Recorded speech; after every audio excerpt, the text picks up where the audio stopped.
Good day, ladies and gentlemen. This message is only for the called and chosen.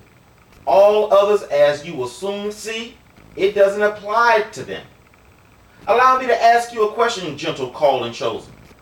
When you read John 15 and 18, what do you perceive?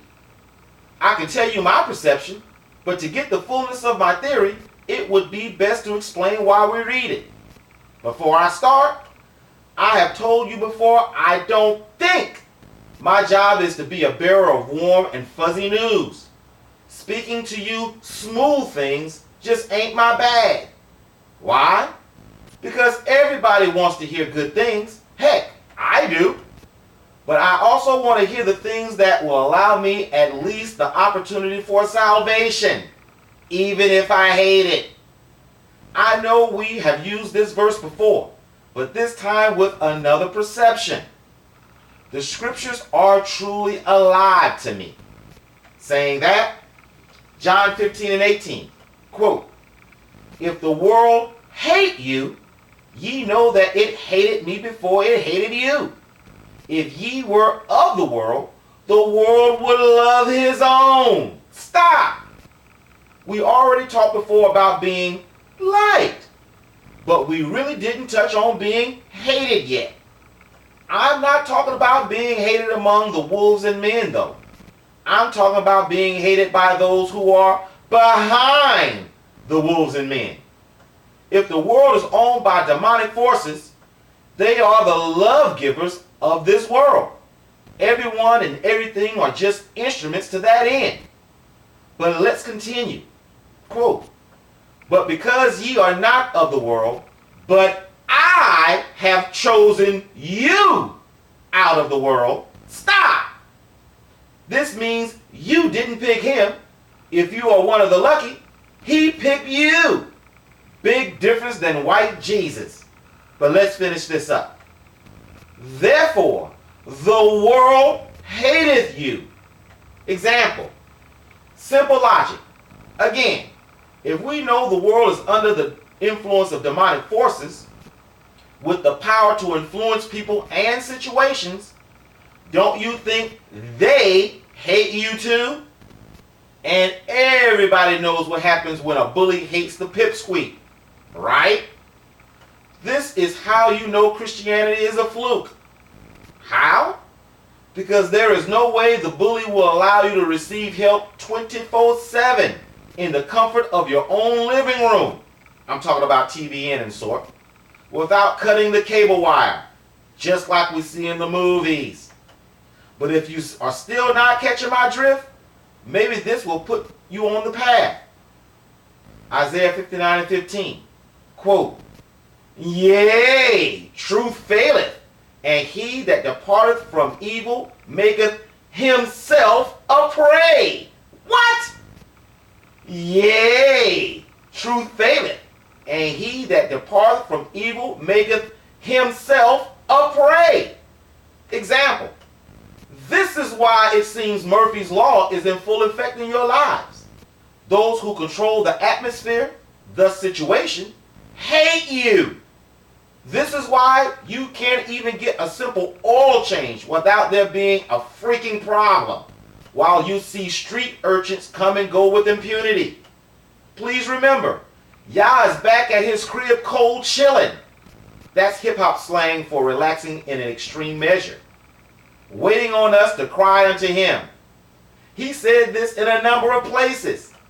Yeah, I know he has a protector so the evildoers are not able to do a Hitler on us, wink wink.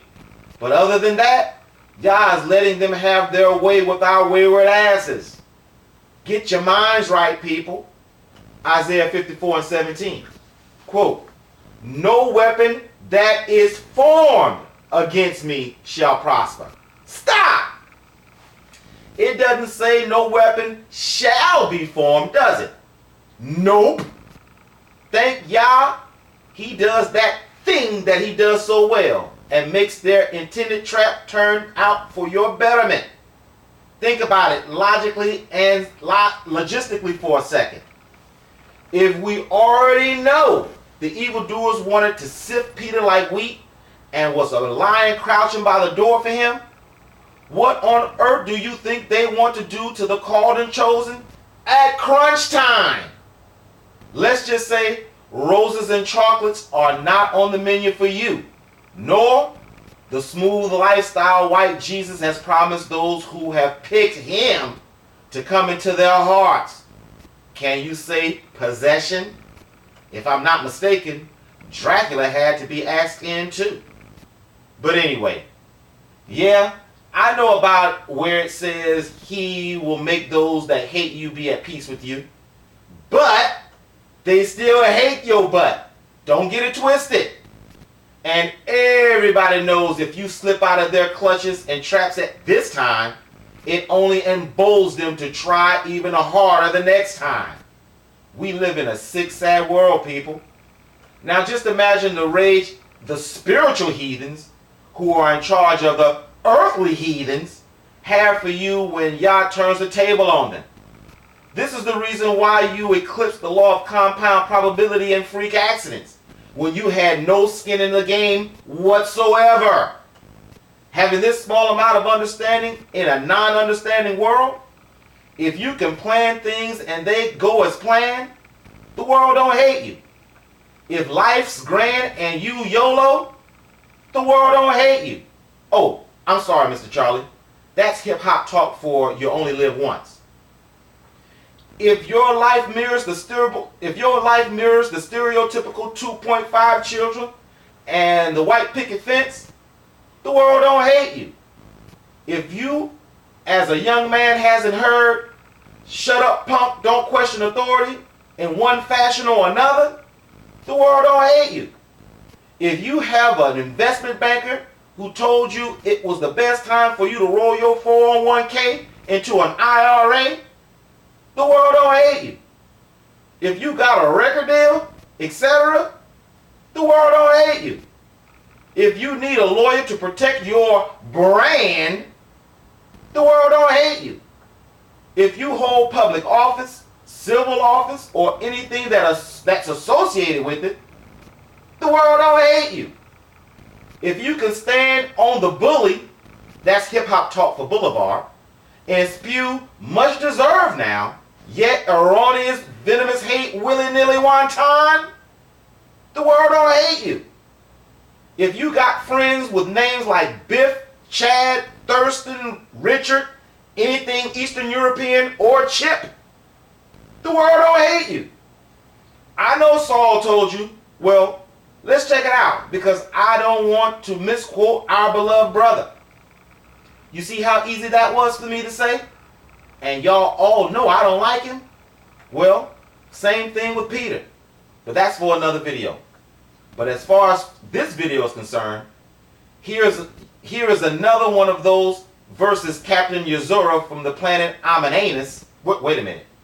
I don't think that's where he's from. But he was one of those the false prophet crew I was talking about in the last video.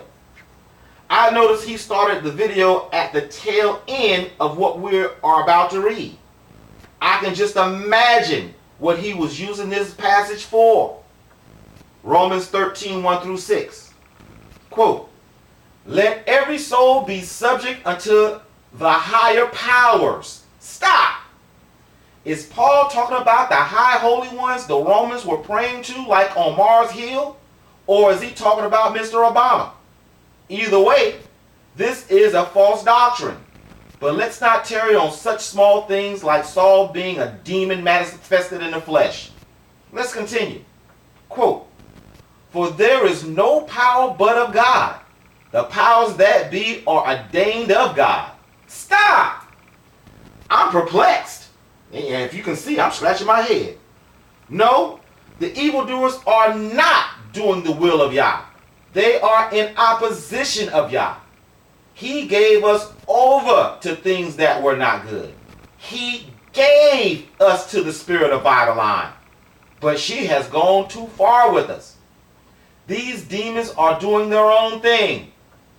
If it was not true, why would he have to put hooks into God's jaws to make him come and fight? Why does he plead with the high holy ones to judge man fairly? The entire concept of the evildoers doing the will of Yah is blasphemous at best. Yes, I know Yah has the power to make them do his bidding. Yes, I know Yah has the power to do all. But I also know, and the scriptures attest, Yah will create his own evil in heaven, not command his nemesis destined for hell. I know it sounds good, and I even see your logic. But upon further review of the scriptures and world events and prophecies, that point of view is blasphemous. But let's continue. Don't worry, I'm going to let the beat rock a while. Quote, whosoever resisteth the ordinances of God, and they that resist shall receive to themselves damnation. Stop! I'm sorry. I just gotta say this. I know some of you out there that twist this verse to think this is an example of Saul being in favor of the laws of Moses. Question. Name a situation in Saul's history where the heathens ever obeyed the ordinance of Yah. Again, unless you want to believe Saul was taking rib-shattering body blows because everyone else had abandoned the law and he was the only champion left, he was referring to obeying those he perceived ordained by his God. How do I know this? Well, let's continue, shall we? Well, now that you have the perception I am projecting, Saul is an antichrist, hey, why beat around the bush about it? I will try not to interrupt until the end, but I can't promise you anything. The egregiousness is so egregious. Quote, for rulers, see, I told you, are not a terror to good works, but to the evil. Wilt thou then not be afraid of the power? Do that which is good, and thou shalt have praise of the same. For he is the minister of God to thee for good. But if thou do that which is evil, and if you really understand, he's talking about listening to Yah, be afraid, for he beareth not the sword in vain. For he is the minister of God, a revenger to execute wrath upon him that doeth evil. Wherefore ye must need be subject, not only for wrath, but also for conscience' sake. Example, this sucker is always talking about his damn conscience. Again, I can just imagine what that colored Jamaican street preacher actually said to that pretty little chick.